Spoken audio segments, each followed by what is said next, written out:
I'm sure some Serbian fans might be nursing their sorrows because Djokovic wasn't able to get the win today. Jannik Sinner did defeat him in three straight sets, 6-4, 7-5, 7-6. It was, yeah, I guess out of the two semi-finals, this was, the spectacle. It was the night session, step ticketed session now, obviously, and this was the earmarked match.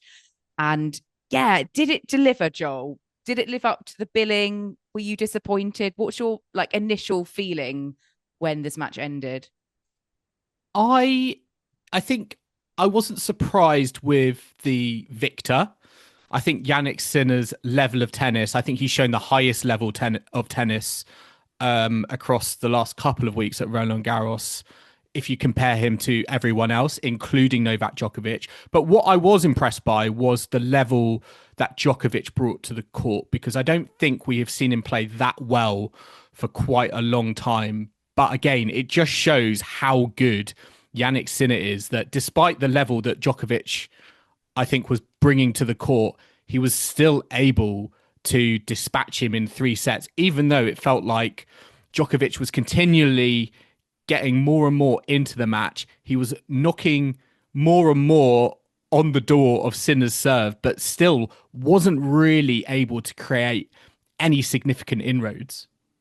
Yeah, Sinner didn't actually have the greatest serving performance. I don't think No. statistically his stats were up that high, but I felt that he was able to combat mostly everything that Mm. Djokovic kind of threw at him. So, Djokovic, he broke back at the end of that second set when Sinner was serving for. Obviously, he then got broken and Sinner served out at 7-5 for 7-5. But he then had those three set points on Sinner's Mm. serve, end of the third set, wasn't able to capitalize. Sinner just seemed to produce the goods when it mattered the most. And I think that was quite frustrating, for Djokovic fans watching from home. Yeah. But in a way, Sinner was just kind of doing what Djokovic would normally do to others, giving him a taste of his own medicine, I thought. Yeah, and I thought that first set was particularly crucial, especially for Novak Djokovic, because as you alluded to, Sinner's stats on his first serve were way down. I mean, Mm. he was at 43% first serves in that first set, and it didn't really get much better in that second set either. It was still under 50%. But when you're serving that low level, you expect, your opponent to make the most of it. And again, a previous Novak Djokovic, that we know for his incredible returning, prowess, just was not able to get, inroads and make him pay for kind of a poor service performance in that first set. I mean, the fact that he wasn't even able to manufacture one break point, I think speaks volumes in terms of how well Sinner was able to kind of come through his service games, even when his first serve wasn't really working at all for him.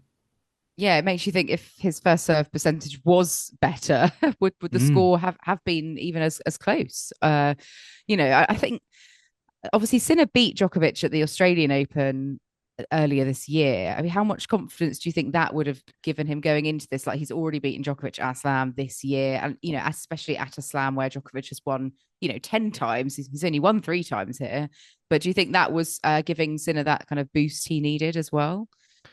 Yeah, I think so. I think, it feels like he is in the ascendancy now. And Mm. it's sort of an odd position, I think, for Novak Djokovic, even though it's impressive that he got to the semi-finals here. Um, it felt like when he was walking onto the court, well, I certainly felt like he was the challenger, Yeah, the and underdog. the underdog, if you will. Like, I know not maybe everyone will kind of see that point of view, but for me certainly he was walking on like that, and that's why I was so excited in those first few games, because it felt like they were really going toe to toe with each other, and I was Mm. kind of looking at Novak Djokovic's performance and being like, "Oh, he's brought his A game here," and I've not seen this yet from him. I think in the tournament from that very beginning, so I was very excited. Having said that, it tailed off quite quickly a little bit. There was a little bit kind of a lapse in concentration. It felt like he was going to the drop shot too much, and I can understand why he used that as a tactic. It worked well for him against Zverev in his semi-final, but it felt like he was trying to, move Sinner and bring Sinner in. And I understand that as a tactic because we know that Jannik Sinner is a lot more comfortable at the back of the court versus, trying to volley away at the net. But he wasn't really executing it that well. And I felt that Djokovic was getting more and more into the match the more he kind of understood, actually, this is not working for me. And going toe to toe with Sinner from the baseline actually was having a bit more of an impact. Yeah, there were moments of vintage Djokovic, but I also there were moments towards the end that smash, the failed smash in the last Yes. set tie break. I just thought that's also vintage Djokovic because we have seen him throw in a few of those dodgy smashes when he gets tight. Mm. So I sort of enjoyed that in some capacity, but just because it was Were you not reminded hoping me for of a fourth set? Djokovic of old. Did I you was think hoping for a did fourth did set, you think yeah. a fourth set was on the cards? Because honestly, through that third set, I felt that we had a lot of juices on Sinner's serve, We and did.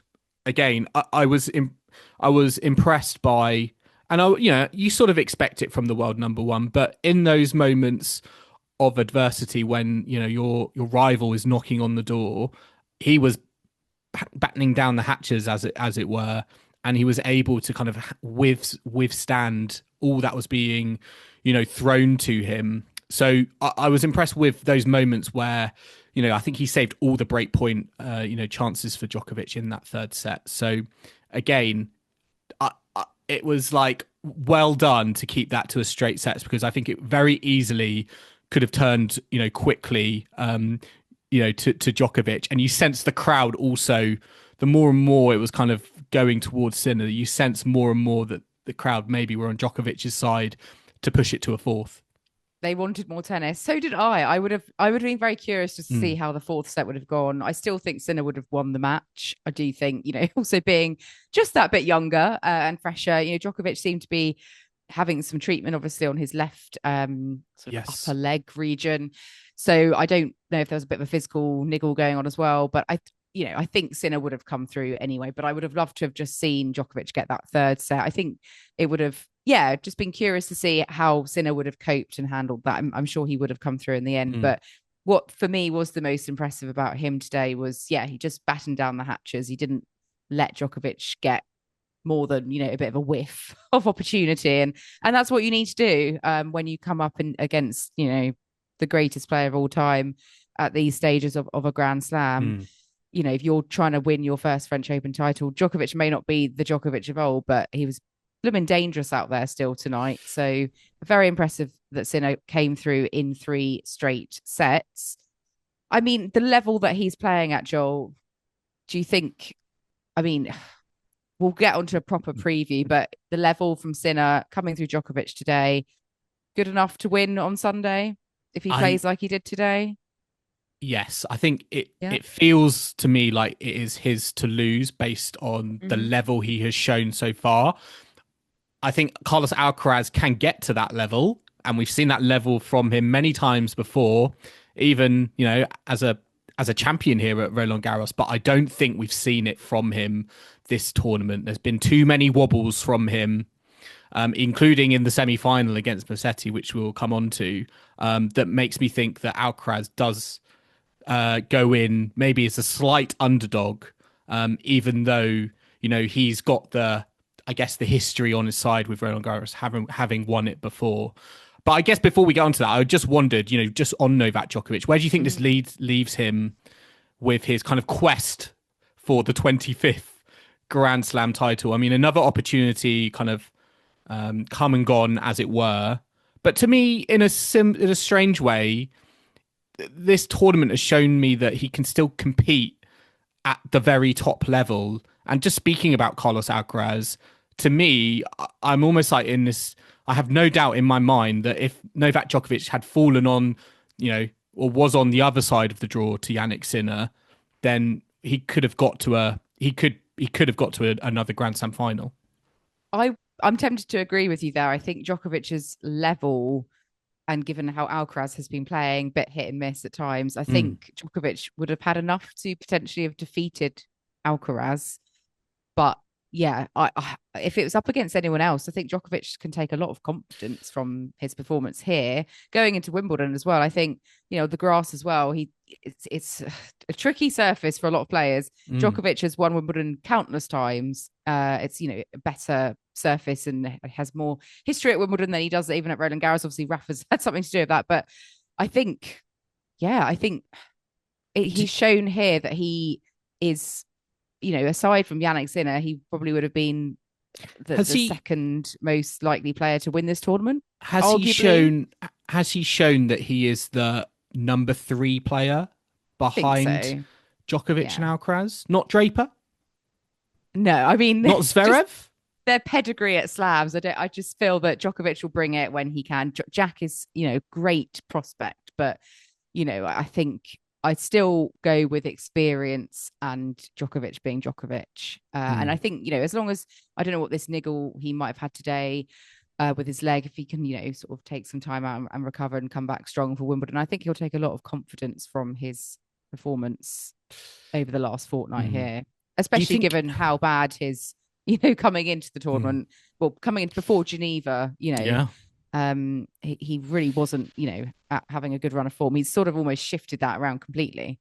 Do you think it would help if he tried to get his seeding up to maybe in that kind of top 4 slot? I mean, he came into Roland Garros as the 6th seed. He doesn't traditionally play a lead up to Wimbledon. I know we've seen him a few times, many moons ago at Queen's. I Yeah. think maybe did he take a wild card into He played Eastbourne? Eastbourne He once, does, yeah. yeah. That did, yeah. I sort of remembering it. Did that actually happen? But and he does sometimes play he has played the Boodles as well as an exhibition again Mm. in the lead up. Do you think he maybe should kind of tweak his schedule to maybe try and chase getting a higher seeding so that he potentially has a, potentially more comfortable draw come Wimbledon? Or do you think he's gonna just kind of go from here, such a quick turnover, and just go straight into chasing another Grand Slam on the grass courts of Wimbledon? I don't think he really needs to chase just, to get a higher seed because, he's already going to be, what, say, 6th seed again. You're ending up playing the same players anyway at the latter stages, whether you're the going in as the 3rd seed or the 6th seed, you're going to potentially, play the same person in that sort of quarter semi-final. So I don't think that would particularly motivate him. Mm. It may well do, but if I was him, I would, yes, maybe play a warm-up tournament just for the sheer practice of it. Maybe this time you do need to play the warm-ups. Years ago he wouldn't have needed to, but I don't think needing to be in the top 4 seeds Okay. is as, if anything, you'd want to maybe be 2nd seed just to avoid Sinner until the final. Yep. But that is probably not Mm. potentially mathematically possible with the time that we've got left. And Sinner on the grass, I don't know, different prospect perhaps. Alcaraz is obviously going in as the 2-time Mm. defending Wimbledon champion. So, yeah, I think Djokovic overall, fantastically positive tournament. I think he'll be disappointed that he didn't take just some of those opportunities tonight on the Sinner serve. But Sinner doing very well to shut the Mm. door on those Not opportunities. bad And for a 38-year-old. We not always bad have for to a mention 38 that. year old. Yeah. I know, you forget, don't you? And then you sort of see his kids in the audience. You think, oh, they've grown. They're not, time has moved on. And Djokovic, yeah, is closer to 40 than 30. So still doing marvelous for that age. And we did have a semi-final before, though, didn't we? Earlier today, Alcaraz, Musetti, two much younger individuals. It's fair to say, Djokovic was definitely the elder statesman amongst the 4 semi-finalists that we had. But talking about this just earlier, Carlos Alcaraz coming through in 4 incomplete sets, I would say. Musetti retiring in that 4th set, so it wasn't a completed match. Very strange, almost a match of 2 halves, I think. Musetti playing fantastic in the Yeah. first 2 sets and then seemingly kind of falling off a cliff with his performance and physical body. So to allow Alcaraz to come through in Mm. a different fashion, shall we say? Yeah, I mean, I wasn't really expecting that. At the end of the first set, I think Musetti, sorry, was playing some of the best tennis actually I've ever seen him play. He was really playing a level that was higher than Alcaraz, I think. And I think maybe that took Alcaraz by surprise. But unfortunately, the match turned on that injury suffered by Musetti at the start of the third set. In press, he said afterwards that he was really sad and disappointed how it ended. He said, "I felt at the beginning of the third when I was serving, I started to losing a little bit of strength on the left leg, and definitely was getting worse and worse. So I decided to stop." So it sounded like it was a thigh or a hamstring injury, and I think maybe Alcaraz was a little bit fortunate with that, given the level that Musetti was playing at. And from Musetti's point of view, maybe he's played a lot of tennis over the last month or so. He's been so consistent. Semi-final in Madrid, semi-final in Rome, semi-final Roland-Garros. It's gonna catch up to you at some point, and unfortunately, it caught up with him here. And it almost like he went out playing like he needed to win in 3 sets, and the question was, can he keep up the level he was playing at? And he pretty much did for 2 sets, and I'll give him massive credit there. But yeah, it was unfortunate, I think, that it just felt like he ran out of steam ultimately. And having said that, sadly, it's not the first time we're saying that about Musetti. He does seem to, yeah, physical issues. Yeah, I think there's some, work he can do there. Does his fitness hold him back? But also, yeah, I feel like we have seen quite a lot of up and down matches where he'll just and retirements.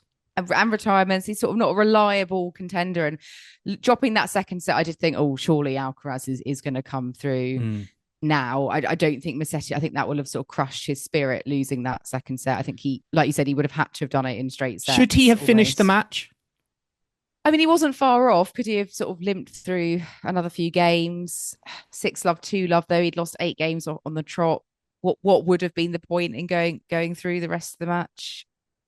I don't know. What if I was him? You kind of don't want a full-on defeat on your record because it looks bad. Whereas if it says retirement, it's obvious when people are looking through. Oh, he was injured, So I can understand both perspectives, but it's a real shame for the crowd though that they didn't get the longevity of the contest. That I think when it went a settle, they might have thought, oh, we're here for the long haul now. I mean, you can think from I think Musetti's perspective, the fact that he's defending Queen's finals points, Wimbledon semi-final as well. I wondered if that was playing on his mind and whether he felt that maybe carrying on just was not worth it and would have done more harm than good. And that maybe was his reasoning with kind of retiring. But I do think it's disappointing from the crowds, and I do think it brings into focus, Kim, these single session semi-finals that we do have at Roland-Garros. Again, completely understand it from a financial, like, money point of view, but when you put so much pressure and expectation onto kind of one match and it doesn't even get completed, it sort of ruins the event a little bit, I think, from a fan perspective. Yeah, I noticed they don't do that for the women's semi-finals, do they? But we won't go down that road again. Yeah, it's a real shame. I mean, you can never odds these things. Like, they can just happen. Obviously, it's a physical game. Injuries can happen out the blue. It's one of the risks that you take, especially when you're just literally going to one match. And yeah, I do think Musetti, he's had a great clay season here. He's been playing so well, and he had a great grass season last year, and he'll want to sort of have another great grass season and not have an injury hanging over him. So I think in his mind, he probably thought, well, there's no way I can carry on and compete. I'm not going to win this match. I might as well not do myself any further harm. So if you think about it like that, you can understand his reasoning. I get it, but do you feel like single sessions work? I know with all the talk so far, I think, has been around the men's versus women's debate, as always on that night session match, but it almost kind of puts out of focus the fact that this is a single session, match. And regardless of who's playing, if it's a washout or there is a quick withdrawal or retirement, sorry, or injury, um, it has a lot more likelihood in leaving fans feeling kind of shortchanged. So, is there an argument maybe to say single session tennis I don't know, shouldn't even exist if we're going to have retirements, or should there be like I don't know, a plan B backup? It was almost a tongue twister there, Joel. Single session tennis shouldn't exist.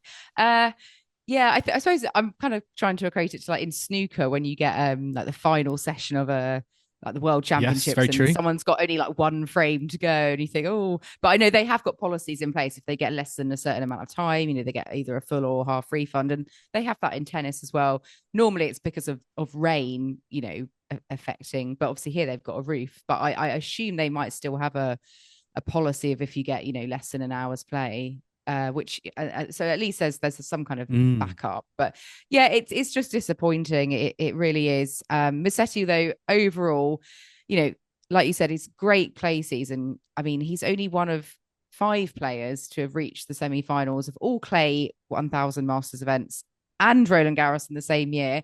The other players to have done that in their careers are Rafa, Djokovic, Andy Murray, and Zverev. So he's in good company Mm. there. And I think I'm looking forward to seeing more of this kind of new and improved Musetti. But yeah, does still have Yeah. some kind of existing issues to He needs iron to, out. similar to, I think, the questions we've had around Jack Draper, he needs to get physically stronger, I think, because the tennis is there. The tennis is beautiful. It's brilliant. And Mm. I think he's shown how he can play really well at the very top level on all court surfaces. To think he can transition from clay to grass so quickly, again, I think is another credit to just what a versatile tennis player he is. But he needs to make sure his body can live up to the scheduling, and if it can't do that, then perhaps there's a question on the scheduling and thinking about how do I make it work to my limits, because his tennis now is probably at a level where he can maybe pick and choose a little bit more in terms of the events he plays to keep himself fit and fresh. Because if he can do that, again, I think I've no doubt we're going to see him at the business end of Grand Slams in the future. Yes, absolutely. And let's look at the business end of the men's draw, because on Sunday we do have the top 2 seeds facing off: Sinner against Alcaraz, defending champion against the world #1. They've never lost a Grand Slam final, neither of them. Obviously, that's going to change on Sunday. Whoa, big I jeopardy at know. play. Carlos Alcaraz leads the head-to-head 7-4. He's not lost to Sinner since 2023. He has won, the last 4 matches they've played. 2 of those Including matches are on clay, 2 yeah. are on hard. Yeah. But Sinner's sole win on clay over Alcaraz was back in 2022 in Umag. So a long We are time changing. ago. Yeah, we are. That is definitely a sign of the times. I mean, I would definitely be looking at, they played each other last year at Roland-Garros, where Carlos Alcaraz came through in 5 sets from 2 sets to 1 down. And, the stakes are, I guess, even higher now. We've got the #1 and #2 seeds. But certainly, I think Sinner is playing the better tennis. I think he's shown that through the whole fortnight. And although I think there are maybe some things that maybe he would look to improve, particularly around the first serve, I think if he can keep that percentage higher, I think Alcaraz is going to have a very difficult time. So yeah, I personally think that Sinner goes into it as the slight favourite, and even though maybe history is on Alcaraz's side and the form book, as it were, I do think the way that Sinner is playing, it could be his time, I think, to maybe win a first Roland-Garros title. I think Sinner will be fresher as well. He hasn't just had 3 months off. He's played less time on court. I think over the course of this fortnight, he's been getting the job done, more efficiently than Alcaraz, who he's not dropped a set. Sinner has gone to 4 sets a fair bit. Yeah, Sinner's not dropped a set, so that freshness might play a factor as well. Or, will that adversity dropping a set kind of throw him off a bit if Alcaraz is able to get that first set? I mean, Mm. who do you think, if going like the first set, who do you think that's more crucial for to win? Or will it It's matter? interesting because usually I would say maybe it's more important to Sinner because we know that Alcaraz likes to kind of play his way into a match, and we know that typically he gets stronger. The deeper it goes, but actually this time I think it's probably more important for Carlos Alcaraz to win the first set, given how he's been playing, given how he's been wobbling. I think he'll want to put Sinner under pressure early on. Easier said than done though, because no opponent really has been able to do that. So if he can nab that first set and put Sinner in an unfamiliar position for him in this Roland-Garros from a set down, it could slightly change things. And I think that might be the initially the game plan from Alcaraz is to kind of play aggressive, make sure my first serve percentage is high, make sure my forehand is firing, not giving away any cheap unforced errors, because we've seen that a few times in the tournament. And make Sinner maybe have to think a little bit, because so far it's been pretty. It's like he's pretty much coasted it, I think, to the final, bar a few moments here or there. Yeah, I think I do wonder, nerves. Do you think Sinner will get? Alcaraz has won this particular slam before. Do you think Sinner will be weighing on his mind like, I don't think so. He's very cool, calm, and collected. Yeah. But it just if it's push comes to shove, it gets a bit tense, really tight. That might be the difference. It's going to come down to slim margins, I think. As it, I think generally tends to do. I think quite interesting. Where the crowd gonna fall with this match, because they're both two crowd pleasers, both entertainers on the court. How do you think that's going to swing? Do you think it's just going to depend on what the situation is and the fans just wanting more tennis? I think they'll just want 5 sets. I think the French crowd probably fairly evenly split. I think they'll just want a fantastic epic. I wonder how many Carota boys will be in attendance. Oh, very true. Very true. Yes. I mean, who are you going for then, Joel? We do have to do a little prediction. I think we both predicted this final in our, pre-tournament predictions. I think you went Alcaraz then and I went Sinner.